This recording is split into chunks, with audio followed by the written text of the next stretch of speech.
سلام پر انرژی از دریای استانبول دارم براتون. یعنی هر ویدیوم باید صدای موتور باشه. عرضم به خدمت با سعادتتون که میخوام امروز در مورد سیم کارت توریستی باهاتون حرف بزنم.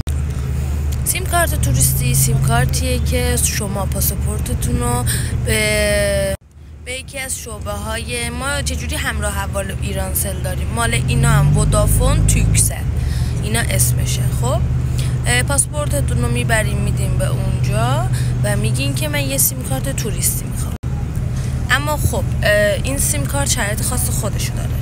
یکی از شرایطش اینه که این سیم کارت فقط 3 ماه هست، یعنی فقط 3 ماه کار میکنه و اینجوری نیست که مثلا خودتون نت بگیرین. همونجا 20 گیگ میپرسن و براتون نت میزنن و بعد 3 ماه دیگه قابل استفاده نیست و تقریبا به پول ایران شد 2700 هزینه سیم کارت برای من و هیچی دیگه. اما هتل و خونه و هر جا که رفتیم رستوران وای فای داره راحت باشید.